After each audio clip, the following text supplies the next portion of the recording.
하나님을 사랑하는 자들에게 복을 주시고 믿음으로 예배하는 자들을 찾아오시는 주님, 오늘도 거룩한 주일을 맞아 하나님께 나와 예배하는 주의 백성들에게 온 마음과 정성을 다해 하나님을 예배하게 하여 주시옵소서.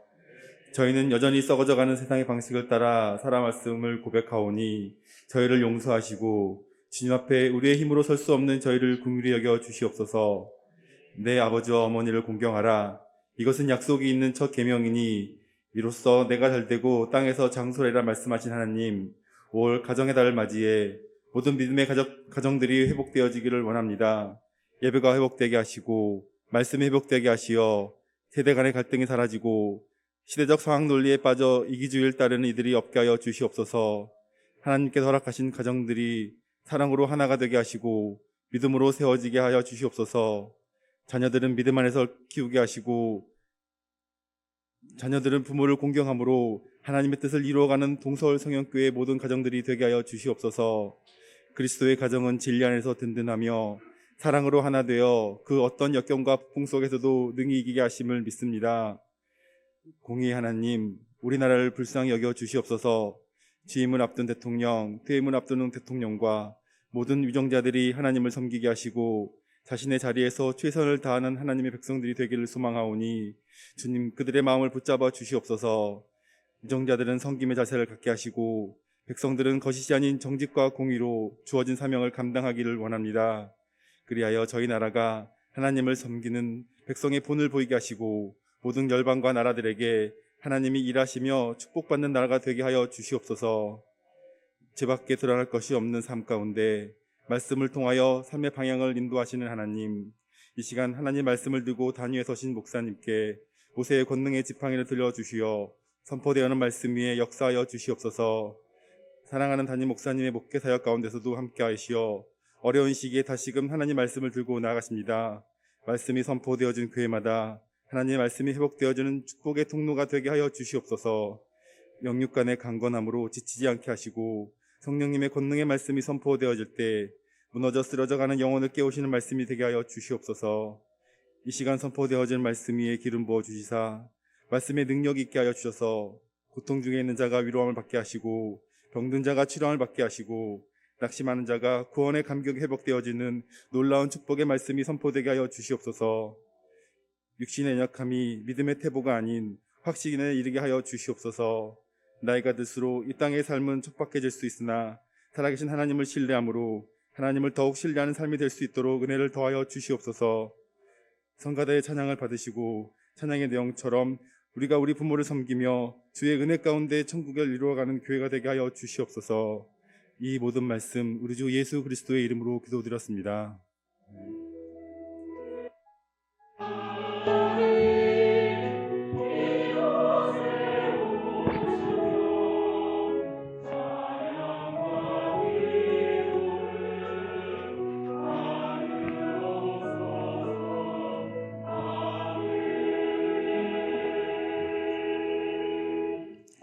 성경 봉독입니다. 바울은 더 여러 날 머물다가 형제들과 작별하고 배 타고 수리아로 떠나갈새 브리스길라와 아굴라도 함께 하더라.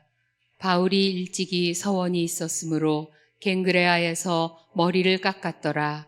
에베소에 와서 그들을 거기 머물게 하고 자기는 회당에 들어가서 유대인들과 변론하니 여러 사람이 더 오래 있기를 청하되 허락하지 아니하고 작별하여 이르되 만일 하나님의 뜻이면 너희에게 돌아오리라 하고 배를 타고 에베소를 떠나 가이사랴에 상륙하여 올라가 교회의 안부를 물은 후에 안디옥으로 내려가서 얼마 있다가 떠나 갈라디아와 부르기아 땅을 차례로 다니며 모든 제자를 굳건하게 하니라.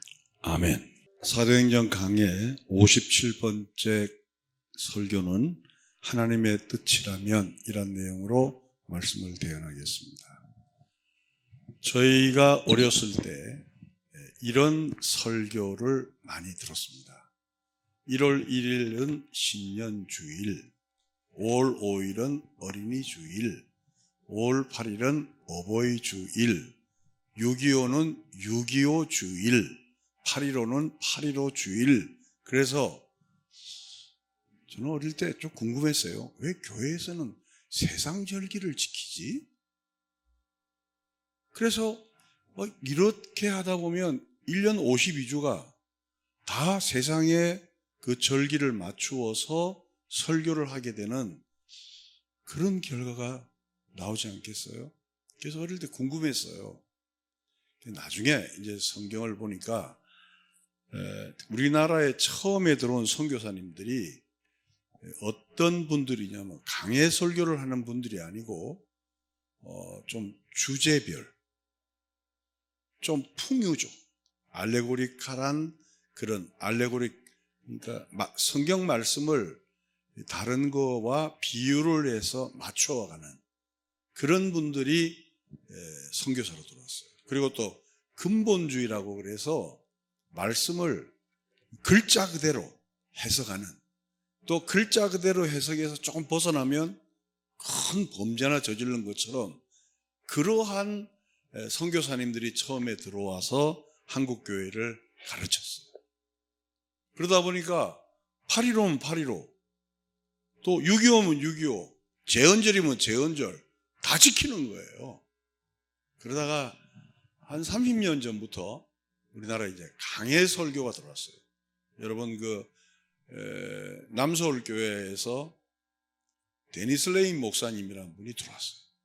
들어와서 성경을 한 권부터 마지막까지 전체를 해석해 가면서 하나님의 뜻이, 즉 구약에 계시된 하나님이, 예수 그리스도가 신약에서 과연 그러한가를 확인하기를 시작했어요. 그래서 오늘날 대부분의 오늘날 젊은 목사님들의 교회가 강해 설교를 해요. 그래서 저희 교회도 5월 8일이지만 어버이주일을 지키지 않고, 어버이주일은 아마 교회에서 조그만한 케이크를 아마 준비한 것 같아요. 70세는 청년이니까 70세는 안 주고 좀 더 지나서 그렇게 하는 것 같아요. 하여튼 어버이들을 사랑하고 존경하는 마음에서 이 말씀을 잠깐 드렸습니다. 우리는 일생 예수를 믿으면서 또 예수를 믿고 고백하는 말씀은 딱 하나예요. 하나님의 뜻을 따라 살아야 한다. 우리 이전에 가스펠 중에서 우리 어머니들이 많이 부르는 찬송이 주님 뜻대로 살기로 했네, 주님 뜻대로 살기로 했네, 뒤돌아서지 않겠네, 이런 찬양을 많이 불렀습니다. 그리고 우리들도 그냥 툭 고백하는 게 하나님의 뜻대로 살아야 돼, 이렇게 고백을 합니다. 그런데 그런 고백을 하면서도, 즉 하나님의 뜻을 구한다고 하면서도 하나님을 자랑하고 하나님을 순종하고, 제가 조금 전에 말씀드렸듯이 구약에 나타난 하나님이 신약에 어떻게 계시에 완성이 되었는가, 구약에 말씀하신 그 하나님이 과연 예수 그리스도가 확실한가, 또 하나님께서 예언하신 그 말씀이 신약에 어떻게 성취가 되었는가, 이런 뜻보다는 자기의 진로, 또 직장, 사업, 자녀, 개인의 문제로 이 하나님의 뜻이 전략을 하고 말았어요. 그래서 우리 자녀의 직장이 좋은데 잘 되고 좋은 대학을 들어가면 하나님의 뜻에 감사합니다 그러죠. 근데 좋은 직장을 또 우리가 원하는 대학을 가지 않을 때 엄청 실망들을 해요, 교회에서. 그래서 과거의 목사님들은 대학 입시철이 되면 굉장히 긴장을 했어요. 왜? 교회 중진들, 열심히 믿는 그 중진들의 자녀가 대학 입시를 보게 될 때 이게 낙선이 되면 도대체 이게 어떻게 될 것인가, 굉장히 걱정들을 많이 한 것을 저는 알고 있습니다. 보통 우리가 이제까지 우리의 설교의 패턴을 보면 하나님의 뜻대로 하면 모든 일이 잘 이루어지고 만사형통한다는 논리가 우리도 알게 모르게 정리가 되어 있어요. 그러면 그 반대로 하나님의 뜻이 아니라면 일이 꼬이고 어려움을 겪게 되고, 옛날에 여러분 그런 말씀 많이 안 들었어요? 11조 안 하고 주일 성수 안 하면 큰일 난다.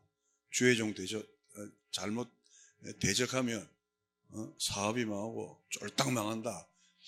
저는 어릴 때 그런 얘기 많이 들었어요. 또 그런 얘기를 그냥 아무 여과 없이 막 증거를 했어요. 그러다 보니까 우리에게는 하나님의 뜻대로 하면 만사형통이 되고, 하나님의 뜻을 어기면 어려움을 당하고 일이 꼬이고 모든 일이 힘들게 된다. 이런 논리가 우리 한국교회는 아직도, 제가 보기에는, 제가 이번에 간 교회에서도 지금 사도행전 강해를 이렇게 많이 섞어서 이제 설교를 했는데, 그 교회는 완전히 이제 녹음이 되니까 이 감사한 음성을 붙들고, 예를 들어 큰 은금이 들어오면 목사님이란 분이 내가 주의 종으로 축복해요, 큰 축복 받을 거예요, 이렇게 대놓고 하고 있어요. 그냥 뒤에 앉아있는데 오글거려가지고 설교를 할 수가 없는 거야. 그냥 딱 저 마음은 집에 가고 싶더라고. 그러고 대놓고 하니까 성도들이 막 가면, 설교 마치고 가면 머리를 디미는 거예요. 우리는 유아세리를 내도 멀리서 큰일 나잖아요. 지금 때가 어느 때인데. 그렇게 성도들이 그냥 훈련이 되어 있는 거예요.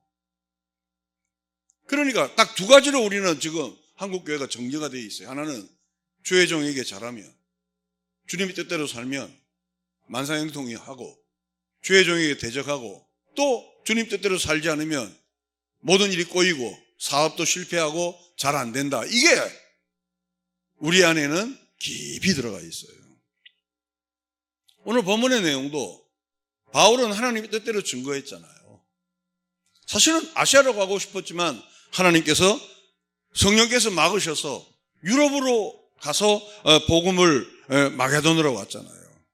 그러면 우리 생각에는 아시아로 올 걸 방향을 유럽으로 돌린 성령께서, 그 성령의 말씀에 순종한 사도 바울이 가는 길은, 하나님의 뜻대로 걸어온 사도 바울의 가는 길은 일이 풀려야 되잖아요.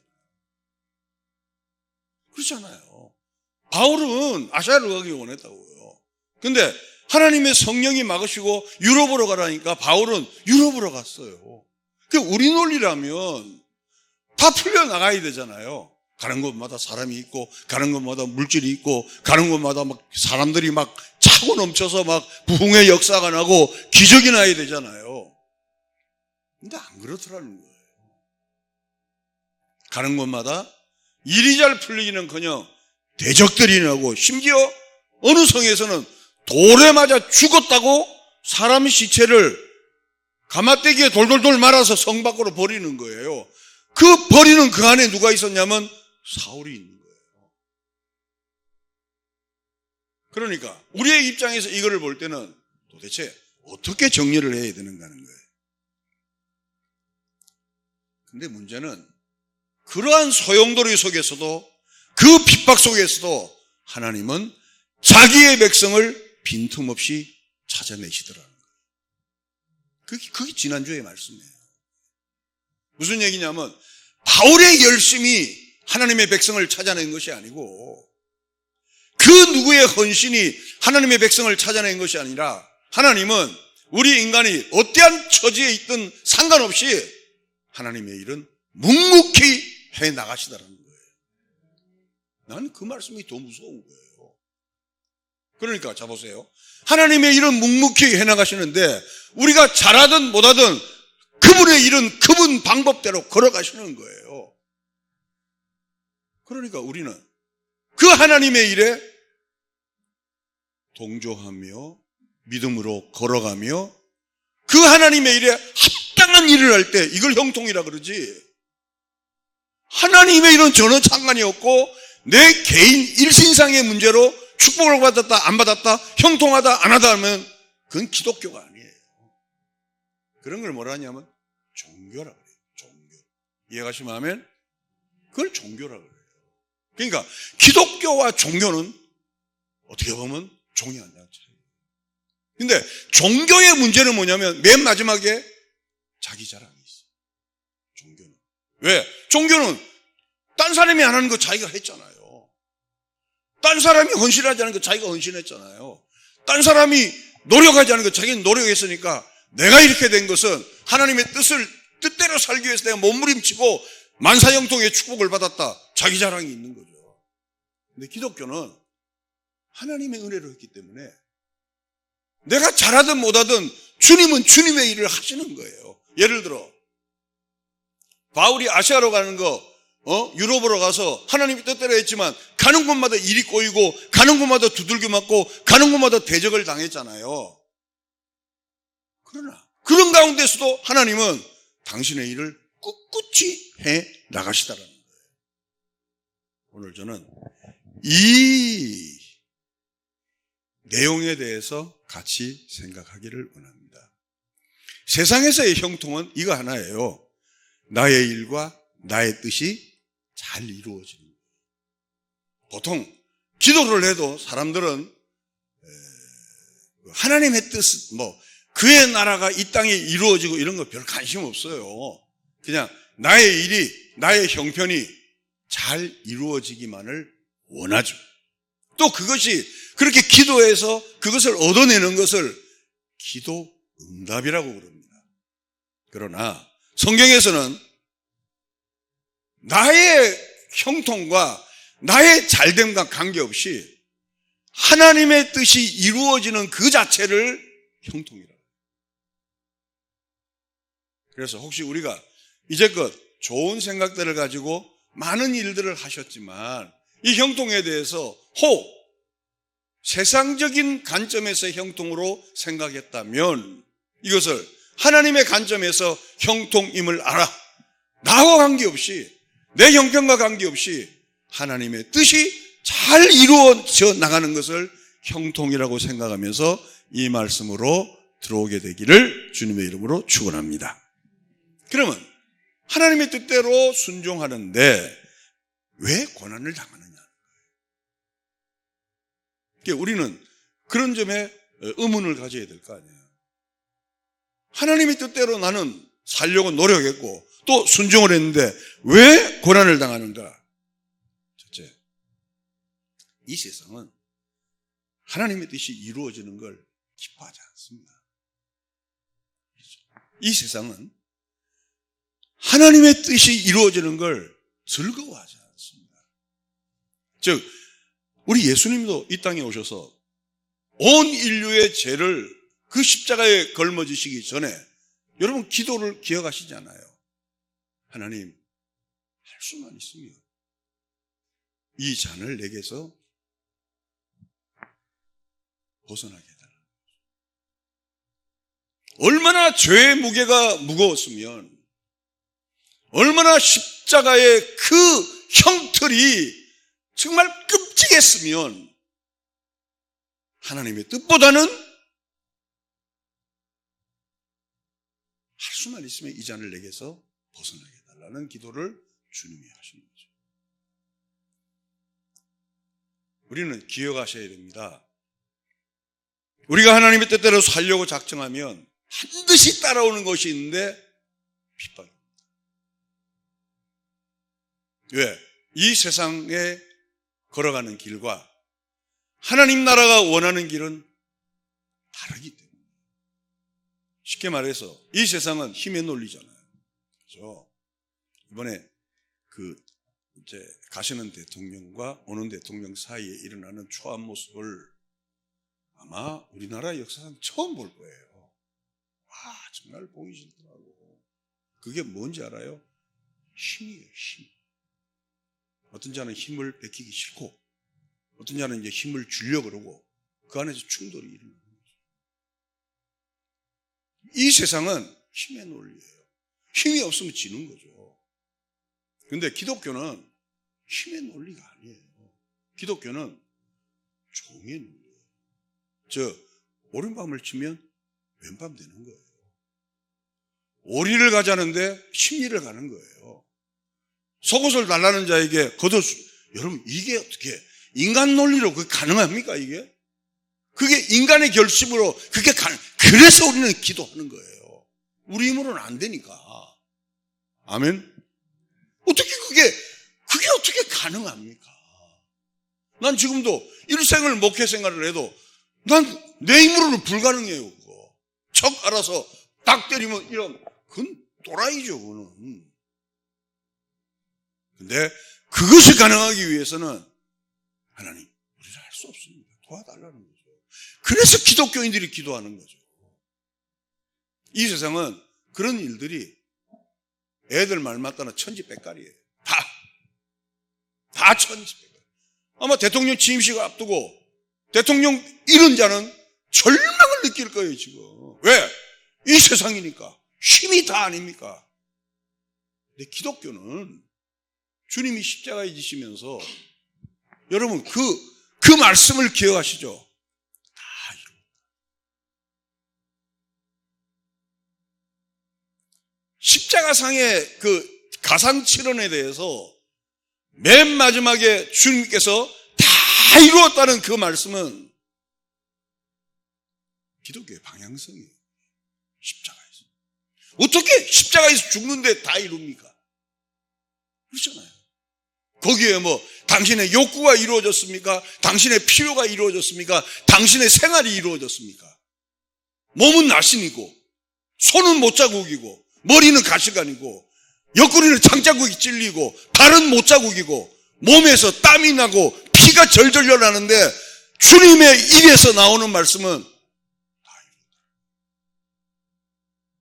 그게 기독교예요. 그게 기독교예요. 그래서 우리 동서울 성회교회는 좋은 직장 다니는 것으로 축복받았다는 얘기는 하지 맙니다. 그렇죠. 좋은 대학 들어가는 것으로 축복받았다 그러지 맙시다.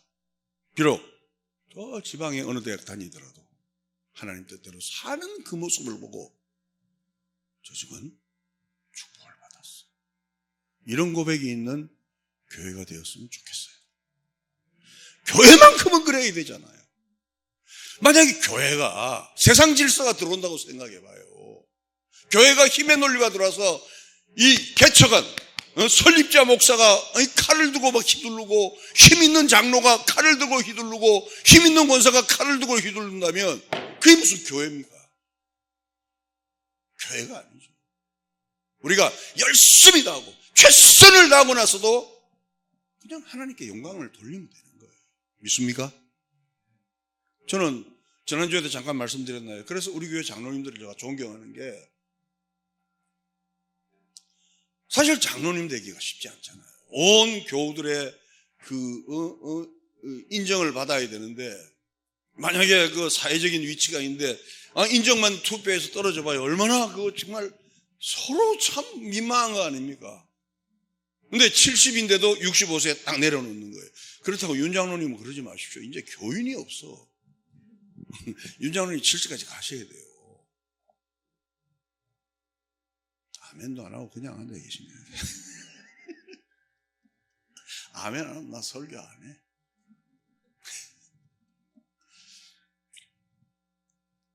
사실 쉽지 않아요. 그게 세상은 권력을 쥐고 조자룡의 칼을 가진 것처럼 좌로 흔들고 우로 흔드는 게 세상의 일이지만, 우리는 그 십자가를 품고 내 정과 욕심을 십자가에 대해 숨고 그 길을 가는 거예요. 그런 성도가 되시기를 주님의 이름으로 축원합니다. 그렇게 가다 보니까 이 세상하고 거꾸로잖아요.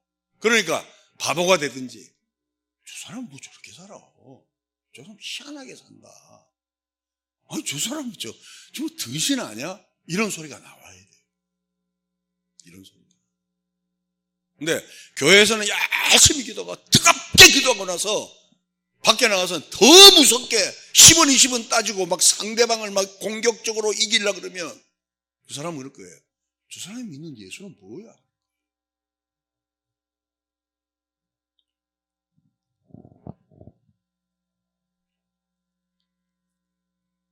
예수를 잘 믿으면, 하나님의 뜻을 잘 따르면 주님이 내가 원하는 아시아에 가지 않고 주님이 원하는 유럽에 가면 모든 일이 확장되고 열리고 풀리는 것이 아니고 도리어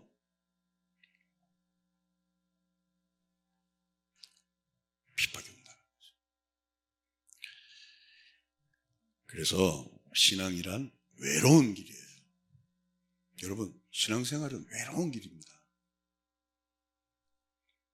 신앙생활은 마치 고도를 기다리며 홀로 외롭게 싸우는 사람이에요.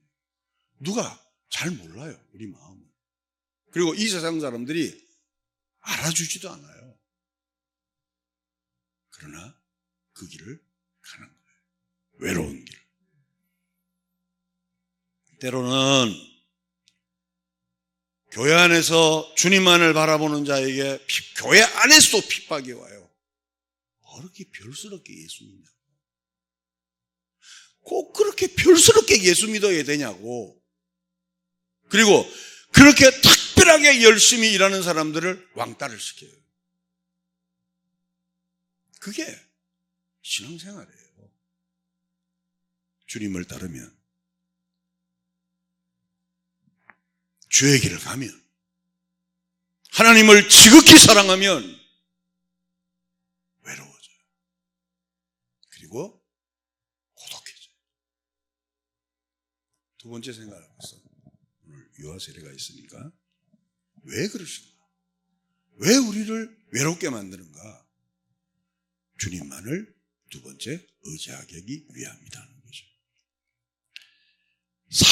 고린도서에 보면 사도 바울이 어느 정도까지 힘들었냐면 살 소망까지 끊었다. 그런데 그 뒤에 말씀은 더 무서워요. 마치 자기의 주의 복음을 전하는 그 길이 사형 선고를 받은 자처럼 그 길을 걸어왔다. 얼마나 힘들었으면 살 소망까지 끊어졌을까요? 얼마나 힘들었으면 마치 자기가 사형 선고 온도를 받은 것처럼 힘들어했을까요? 오직 하나님만을 의지하게 해요. 성도 여러분, 혹시 우리 가운데서 일생을 선하게 살아왔음에도 불구하고 일생을 주님 한 분 의지하고 살아온 이 길에도 이 길임에도 불구하고 내가 원하는 길이 아니고 내 방향이 유럽으로 간다 할지라도 낙심하지 마시고 그 길을 확인하시고 그 길을 인정하시고 그 길을 지켜주시고 그 길을 두려워하지 말라는 하나님의 음성을 듣고 승리하는 저와 여러분이 되시기를 주님의 이름으로 축원합니다.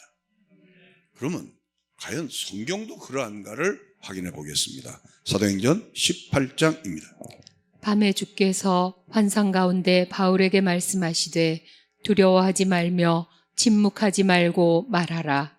내가 너와 함께 있음에 어떤 사람도 너를 대적하여 해롭게 할 자가 없을 것이니 이는 이 성중에 내 백성이 많음이라 하시더라. 이 내용은 여러분 그동안 2, 3주 동안 설교에서 충분히 익히 여러분이 아시는 내용이죠. 바울이 하나님의 명령, 바울은 목회 계획에서 아시아로 가고자 했지만 성령께서 그를 막으셔서 유럽으로 움직였잖아요. 근데 유럽으로 움직였는데 하나님의 뜻대로 그 길을 움직였는데 가는 곳마다 지뢰밭이에요. 바울도 인간이니까 왜 하나님께서 나를 유럽으로 몰아넣고 이 어려움을 주시는가? 라는 의혹과 라는 불안감과 라는 고민이 없었겠어요? 그래서 하나님께서는 말씀으로 바울을 위로하십니다. 바울아, 두려워하지 마라. 바울아, 네가 하는 일이 맞다는 거예요. 바울아, 네가 가는 길에 어려움이 도처에 도사리가 있고 그것으로 너는 죽을 뻔한 일도 있었지만 내가 너와 함께 하겠다. 만약에 형통이라는 것을 우리의 어떤 기업이나 어떤 그 생명이나 어떤 그 무엇의 형통을 연결시켰다면 이건 형통이 아니죠. 근데 우리의 형통이 하나님이 원하는 그 길에 서는 것을 형통이라 생각한다면 바울은 고난의 길을 걸어도 모진 매질을 당할지라도 그 안에는 희열과 기쁨과 감사가 바울에게는 있었을 거로 믿습니다. 사도행전 18장 12절에서 17절을 보면 이런 말씀이 있습니다. 갈리오가 아가야 총독되었을 때에 유대인이 일제히 일어나 바울을 대적하여 법정으로 데리고 가서 말하되 이 사람이 율법을 어기면서 하나님을 경외하라고 사람들을 권한다 하거늘 바울이 입을 열고자 할 때에 갈리오가 유대인들에게 이르되 너희 유대인들아 만일 이것이 무슨 부정한 일이나 불량한 행동이었으면 내가 너희 말을 들어주는 것이 옳거니와 만일 문제가 언어와 명칭과 너희 법에 관한 것이면 너희가 스스로 처리하라.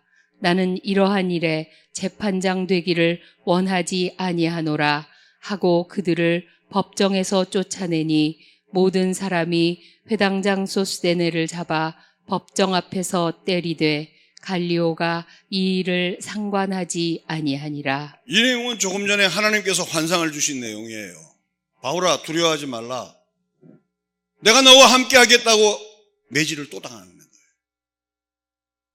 아니 하나님께서 함께 하시겠다면 홍해와 같이 열려야 될 거 아니에요. 하나님께서 함께 하시겠다면 바울이 묶였던 걸 풀어놔야 될 거 아니에요. 근데 모진 매질을 또 당하는 것을 보게 됩니다. 그러면 우리는 여기서 도대체 왜 하나님께서 네가 해를 두려워하지 않고 하나님께서 왜 형통하다 그랬고 하나님께서 너와 함께 하겠다는 뜻인가? 이건 굉장히 중요한 거죠. 그 말씀의 뜻은 네가 모질을 당하고 매질을 당하고 어려움을 당하고 힘듦을 당하고 고통을 당할지라도 주님의 뜻은 이루어지는 차원에서 방해가 없다는 거예요. 우리도 이 말씀을 우리 생활에서 적용을 해야 되죠. 신앙생활을 하면서 하나님 앞에 우리 모두는 다 반듯하게 살려고 노력을 했습니다. 근데 왜 수많은 일들이 내 생활 주변에 생기는가 말이에요. 원치 않은 아픔, 생각지도 않은 고통이 내 주변에 생기는 이유가 뭐냐? 그리고 또 교회에 오면 하나님의 뜻 하는데 도대체 나보고 어떻게 하라는 얘기냐는 거예요. 그것은 예를 들어 나 목사가 이런 일을 당하든 저런 일을 당하든 여러분들이 이런 일을 당하든 저런 일을 당하든 하나님의 뜻은 주님의 뜻은 이루어지는데 방해가 없다는 거예요. 성도 여러분, 우리가 이제 기복으로 예수를 믿으면 나중에는 죄받게 되지 않습니다. 기복이란 것은 복을 내가 간구하고 빌어서 얻어내는 거거든요. 그거는 기독교가 아니죠. 기독교는 내가 매질을 당해도 주의 뜻은 이루어지고 주의 뜻은 방해가 없고 하나님께서 내게 환상을 주었는데 그 다음날 또 내가 매질을 당해도 그 가운데서도 하나님의 응답은 이루어질 줄 믿고 그 길을 굳건히 걸어가는 은혜로운 하나님의 사람들이 되기를 주님의 이름으로 축원합니다. 근데 여기서 한 사람이 등장해요. 브루스길라와 아굴라와 함께 동행하여 에베소에 이르는데 회당에 들어가서 복음을 전가하는데 이상합니다. 거긴 유대인도 아니고 에베소 지역인데도 복음을 잘 받아들이는 거예요. 바울은 그런 생각을 했을 거예요. 왜 유대인인 곳에서는 박해를 당하고 여기 유럽의 다른 지역에서는 가자마자 해당해서 복음을 막 영접하고 또 그를 존귀 여기고 그를 사랑하는 거예요. 저도 처음에 목회하면서 이런 문제 때문에 굉장히 혼란스러웠습니다. 예를 들어 3대째 예수 믿고 4대째 예수 믿은 사람이 있어요. 신앙생활의 어떤 법도를 잘 하시는 분들이에요. 근데 목회에 있어서는 협력을 별로 안 하는 거예요. 근데 어떤 사람은 새신자예요. 예수를 처음 믿는 사람이에요. 그리고 복음을 처음 알은 사람이에요. 이런 사람은 눈물을 흘리고 주의 길을 독려하는 거예요. 마치 이 내용하고 비슷하지 않습니까? 유대인들에게는 그런 모진 박해를 당하고 복음을 모르는 다른 곳에서는 복음을 전하자마자 회당장이 돌아오고, 그리고 다른 곳에서는 복음을 잘 받아들이고 더 있어 달라고 애원을 하는 거예요. 그런데 여기서 바울의 행동이 또 이상합니다. 더 있어 달라는 곳은 떠나고 핍박을 받는 곳에서는 바울은 더 있으면서 복음을 증거하는 거예요. 다시, 핍박을 받는 곳에서는 바울은 더 머물러서 복음을 증거하고, 더 있어 달라는 곳에서는 떠나는 바울의 모습을 보죠. 이게 뭘 말하느냐? 이제는 자기 뜻대로 사는 것이 아니고 주님 뜻대로 사는 모습을 보게 되죠. 여러분, 사실 사도행전 18장은 그렇게 드라마틱한 사건이 없어요. 그러나 드라마틱한 사건이 없으면서도 이 안에서 하나님의 뜻에 순종하는 바울의 모습을 역력하게 볼 수 있는 거예요. 마치 우리가 일상생활에서 드라마틱한 어떤 사건이 없다 할지라도 매 순간 내게 부딪히는 그 수많은 일들 속에서 나의 성패와 관계없이 하나님의 뜻을 따라서, 그 하나님의 뜻을 따라서 그 안에서 이루어지는 것을 형통임을 알고서 감사하는 저와 여러분 되시길 바랍니다. 그런 마음을 가질 때는 모든 일이 형통이잖아요. 주 안에 있는 나에게 딴 근심이 있으랴. 왜 딴 근심이 없겠어요? 무지막지한 근심이, 이 짧은 인생 사는데 우리가 얼마나 힘들어요. 그러나 십자가 밑에 나아가 내 짐을 풀었네. 주님을 찬송하면서 할렐루야 할렐루야, 내 앞길 멀고 험해도 나 주님만 따라가는 것을 형통으로 여기는 거예요.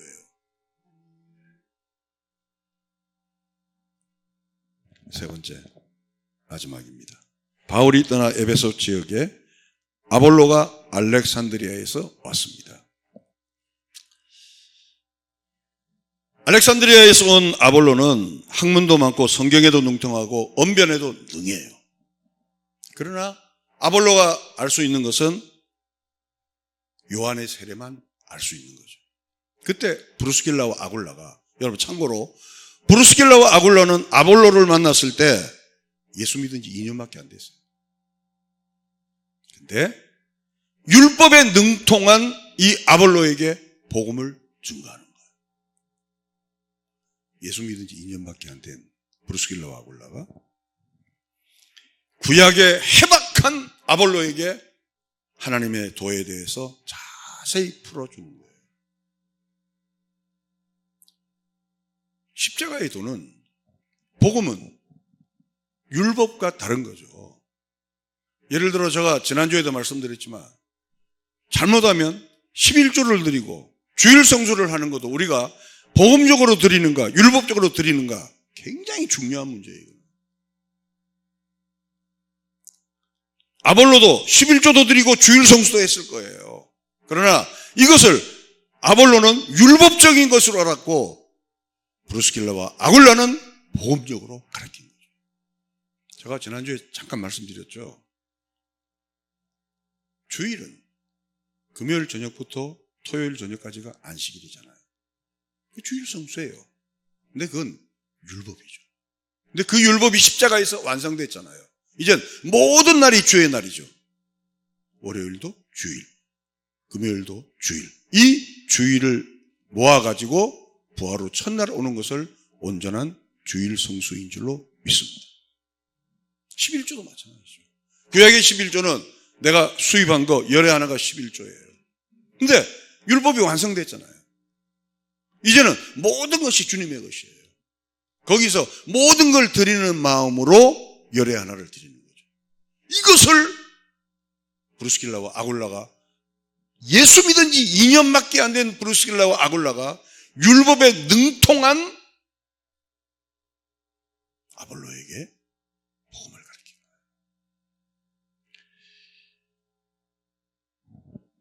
바울은 신실한 동력자로서 예수 그리스도를 증거하고 있습니다. 저는 우리 동서울 성형교회에서 한 가지 소원밖에 없어요. 어떤 소원이냐? 예수님을 깊이 아는, 또 예수님을 깊이 따르는, 그러기 위해서 구약에 나타난 예수 그리스도와 신약에 증거한 예수 그리스도가 과연 그러한가를 날마다 말씀으로 확인하고 설교로 확인하고 기도로 확인하는 동서울 성형교회가 되었으면 좋겠습니다. 마지막으로 로마서 12장 1절 2절을 읽겠습니다. 그러므로 형제들아 내가 하나님의 모든 자비하심으로 너희를 권하노니 너희 몸을 하나님이 기뻐하시는 거룩한 산제물로 드리라. 이는 너희가 드릴 영적 예배니라. 너희는 이 세대를 본받지 말고 오직 마음을 새롭게 함으로 변화를 받아 하나님의 선하시고 기뻐하시고 온전하신 뜻이 무엇인지 분별하도록 하라. 아멘.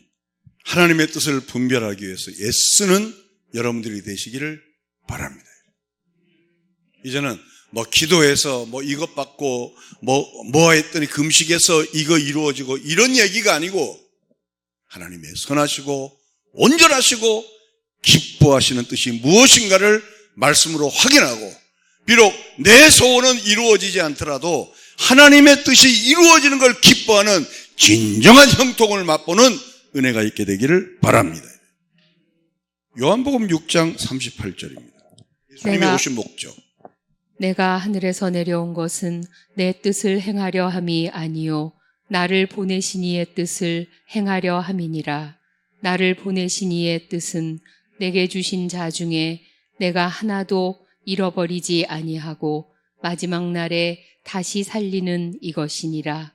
내 아버지의 뜻은 아들을 보고 믿는 자마다 영생을 얻는 이것이니 마지막 날에 내가 이를 다시 살리리라 하시니라. 우리 40절 같이 읽을까요? 시작. 내 아버지의 뜻은 아들을 보고 믿는 자마다 영생을 얻는 이것이니 마지막 날에 내가 이를 다시 살리리라 하시니라. 이게 기독교입니다. 그렇죠. 그러니까 사도행전 18장은 드라마틱한 사건이 없어요. 사도행전 18장은 기적적인 사건도 없어요. 그러나 이 18장은 성경 전체를 관통하고 있어요. 아버지의 뜻. 아버지의 뜻. 이번 한 주간도 과연 나는 하나님의 뜻에 형통이란 것을, 하나님의 뜻이 이루어지는 것을 형통이라 생각하느냐, 아니면 내 주변에 내가 소원하는 바를 이루어지는 것을 형통으로 생각하고 예수 믿느냐를 고민하는 한 주가 되시기를 바랍니다. 고마우신 아버지 하나님 감사합니다.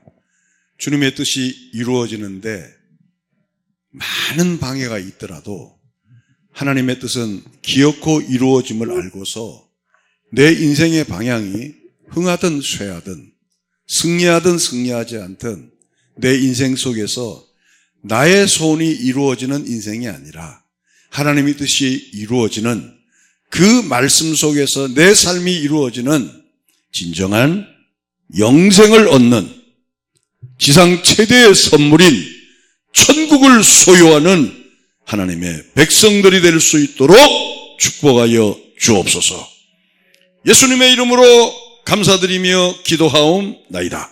아멘. 부활이요 생명이신 우리 구주 예수 그리스도의 은혜와 하나님 아버지의 극진하신 사랑하심과 성령님의 교통 충만하신 역사가 하나님의 뜻이 이루어지는 것을 형통임을 알고, 혹 나의 생각이 어그러진다 할지라도 주님 뜻만 이루어진다면 감사하기로 결심하는 주의 성도들의 머리 위에와 오늘 유아 세례를 받은 예지와 하담이 그 부모님과 사랑하는 본인들에게 하나님의 축복이 영원토록 함께 있을지어다. 아멘.